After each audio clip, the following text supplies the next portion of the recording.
Hi there, everyone. Welcome to Act 4, Scene 3 of Shakespearean Back to the Future. A lot of back and forth between a couple of police officers in the beginning of this scene. So, bear with me. Good even, Sergeant Bradbury. How art thou? 'Tis well, Lieutenant Wells. Thou art well met. How goes the night? Doth anything perturb? Nay, all is well. The evening calm as sleep. Methinks a storm is brewing, is it not? If so, a butterfly once flapped its wings. What meanest thou? Oh, understandest thou not?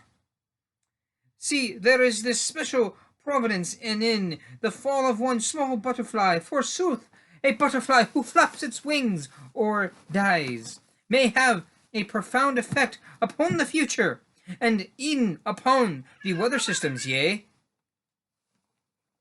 Is this thy view of traveling through time, that one may change the future by the past? Might be interesting to note, this is a deleted scene from Back to the Future. There's actually a couple of cops start talking, and they're more like an extended scene when Doc is repairing the stuff, the setting up the wires and stuff near the end of the film. Sorry. Wait, number 2. Indeed, presume a person travels back, say 30 years before the present time, and maketh subtle changes thereupon. Not even a vast change, yea, not murder, theft, assassination, or coup d'etat. A simple change, like catching butterflies, or even something that doth touch the mind.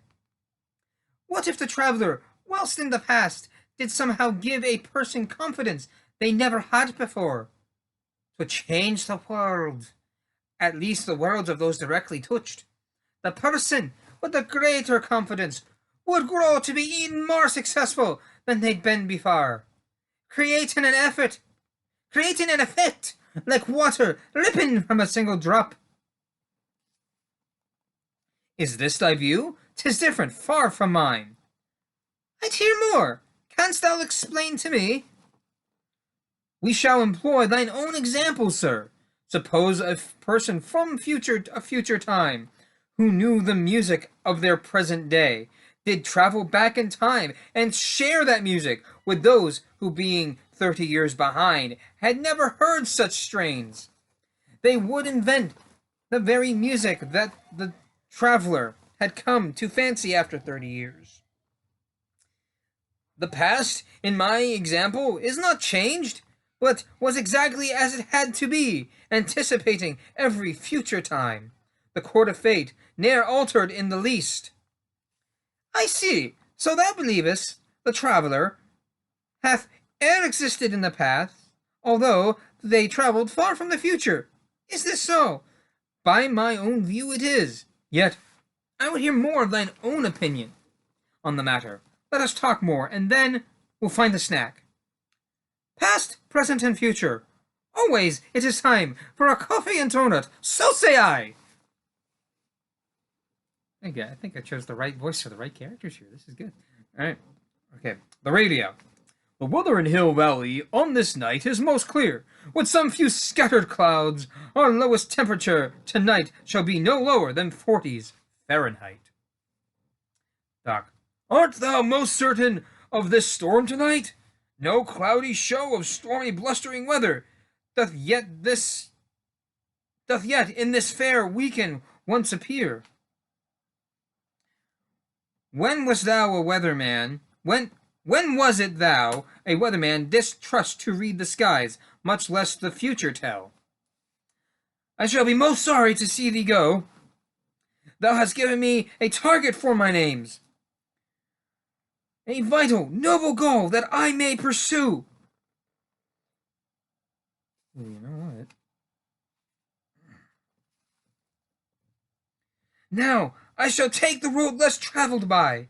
That Marty hath made all the difference. Even knowing I, in 1985, shall be able to see profound success, my greatest labors ere come to fruition, that one day I shall experience time travel. Such wondrous expectation, by my troth, Alas, Marty, alas, his words do strike my very soul, as if the man hath died once more just now, for he shall never know time travel's joy, ne'er eat the hard-won fruit he toiled to grow.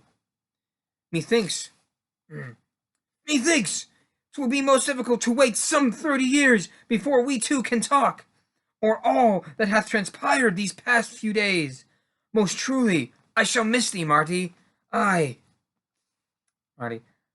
I shall miss thee too, Doc, more than thou knowest. Some message hides within young Marty's face. For all my knowledge, though, I cannot read it. Doc, hear me speak about what is to be. Nay! You said us, yeah! As we agreed. Should I have information of the future, 'twould be extremely dangerous for me, even if thou hast not but the best intentions. Remember, 'tis with these road to hell oft is paved. Thine aim, no doubt, is sound, yet still may backfire most disastrously. Whatever thou dost burn to say to me, I'll learn within the natural course of time. Marty. Good even, Dr. Brown. What are these wires? A weather trial of mine, own devising. So, it could be called a weather trial too, as we discovered whether it shall work. What is this here beneath the steely shroud? Nay, do not touch, I prithee. Science 'tis, a tool for weather sensing specialized. Thou hast, no doubt, a permit for the thing. What dost thou take me for? An amateur? Come hence, I shall show thee what thou seekest. It bears the countenance of Andrew Jackson. Yes, in a deleted scene, it is shown Doc Brown bribing the police officer.